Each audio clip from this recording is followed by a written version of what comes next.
निराकार का अर्थ होता क्या है राकेश जी? पहले संस्कृत पढ़ के आइए। जहाँ निषेध होता है वहाँ अ लगता है या तो अन लगता है। जैसे न उचित को अनुचित कहते हैं। क्या आपने न उचित को निरुचित कभी सुना है क्या? यदि सुना हो तो बताइए।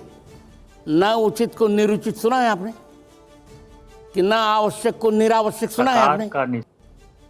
तो यदि न आवश्यक को निरावश्यक नहीं सुना है, न उचित को निरुचित नहीं सुना है, तो न आकार को निराकार नहीं कहा जा सकता। निराकार का अर्थ होता है निर्गताः आकाराः यस्मात्, जिनसे सभी आकार निकले हैं उसे निराकार कहते हैं। मैं बहुत आत्मविश्वास से कर रहा हूँ राकेश जी, बहुत पढ़ा लिखा व्यक्ति हूं मैं। जानने के बाद कोई भेद नहीं है, जब तक न जानो तब तक भेद है। यदि अनाकार शब्द आपने कहीं सुना हो जानने के बाद ईश्वर के लिए कोई भेद नहीं है, तो मैं आपके सामने त्रिदंड फेंक दूंगा। निराकार आचार्य जी आपने एक हैं, निर्गुण और सगुण दोनों एक हैं। शब्दों में उलझने की बात है, और कौन उलझता है? जो ज्ञानी है, जिनका ज्ञान नहीं हुआ है अब तक। अनुभव के बाद सारे भेद मिट जाते हैं, वहाँ पे सारे शास्त्रार्थ समाप्त हो जाते हैं। लेकिन मुसीबत यह है कि आप शास्त्रों को पढ़ के अनुभव नहीं कर सकते हैं, क्योंकि शास्त्र जो लिखे गए हैं वो उनके द्वारा लिखे गए हैं जिनका अनुभव था। और जब तक आपका अपना अनुभव नहीं होगा तब तक आप उस शास्त्र को नहीं समझ सकते हैं। जैसे कि शास्त्र में अद्वैत की बात कही गई है, लेकिन अद्वैत क्या है? आपका अपना अनुभव नहीं है तो आप नहीं जानते हैं।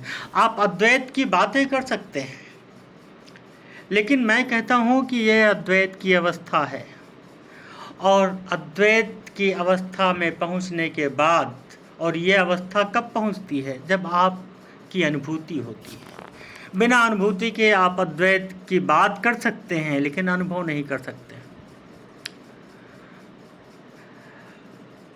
तो अद्वैत अनुभूति के बाद जब अद्वैत की अवस्था होती है, वहाँ सारे भेद मिट जाते हैं। वहाँ साकार, निराकार, निर्गुण, सगुण सब एक हैं, क्योंकि सब उसी की सत्ता है।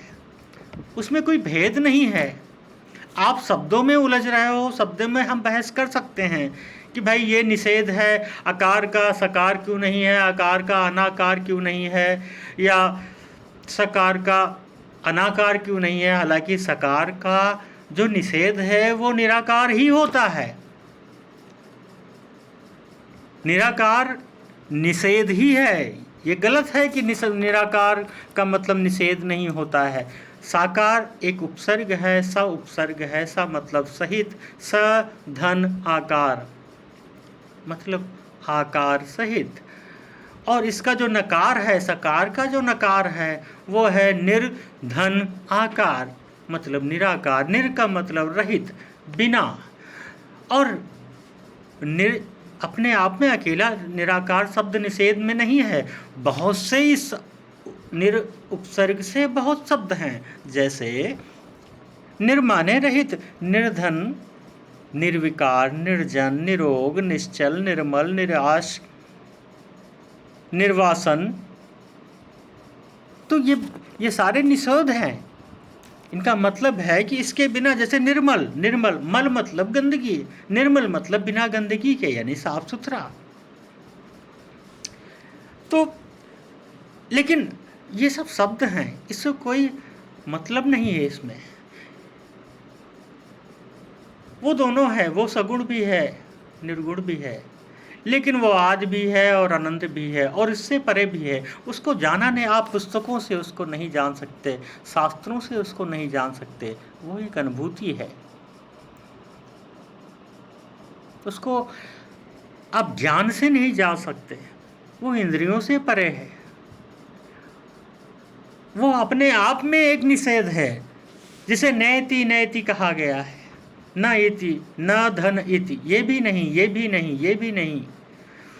और नेति नेति कहते हुए जो बच जाए वही वो ब्रह्म है। वरना आप शब्दों में उलझे रहिए।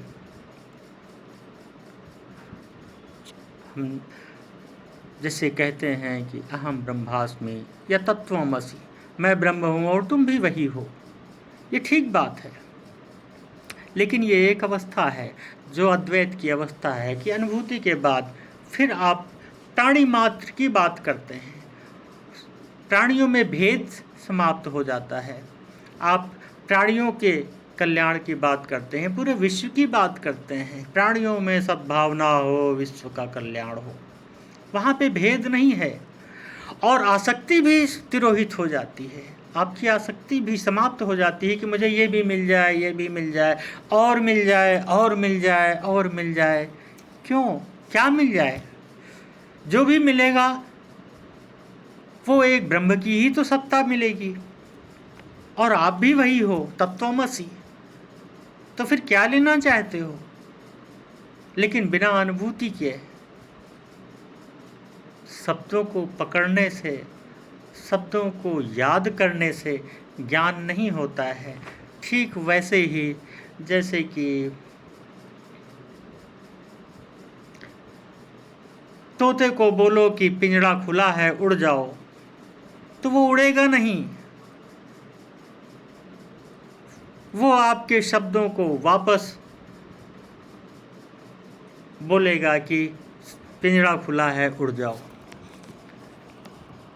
लेकिन शब्दों में स्वतंत्रता नहीं है। उसको स्वतंत्रता तभी मिलेगी जब वो इसका मतलब समझे। जब तक वो पिंजरे से बाहर नहीं निकलता है, तब तक उसको स्वतंत्रता की अनुभूति नहीं होगी।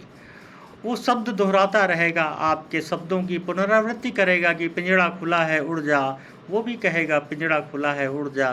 क्यों? क्योंकि उसने मेमोराइज कर लिया है, उसने उसको याददाश्त में बैठा लिया है। लेकिन उड़ान के लिए बहुत कुछ चाहिए, और जब तक आप उड़ते नहीं हैं तब तक आपका अनुभव व्यर्थ है, किसी मतलब का नहीं है। ये ठीक वैसे ही है जैसे कागज़ के फूल, आपने कागज़ों पे इत्र छिड़क रखा है बस। वास्तविक फूल की अपनी एक सुगंध होती है, वो जीवंत होता है, उसका एक अपना अनुभव होता है, अपना जीवन होता है, संपूर्ण रूप से जीवंत होता है। वरना आप इस पे इत्र छिड़कते रहिए अपनी याददाश्त से, लेकिन वो अनुभवहीन होगा। इसलिए उस ब्रह्म की एक सत्ता को शब्दों में देखना ये अज्ञानता होगी। उसको अनुभव में देखें, और जब तक अनुभव ना हो तब तक शब्दों को मत मानिए। जब तक आप जानिए नहीं तब तक उसको मानिए नहीं। बिना जाने आप मान बैठोगे तो ऐसे ही अज्ञानता के और अज्ञानी लोगों के बीच में घूमते रहोगे, लेकिन उसका कोई मतलब नहीं है। आपका अनुभव अपना जब तक नहीं होगा तब तक दूसरे का अनुभव आपके काम नहीं आएगा। हमारा अनुभव आपके मतलब का नहीं है, किसी और का अनुभव आपके मतलब का नहीं है। आपकी भूख आपके ही भोजन से मिट सकती है।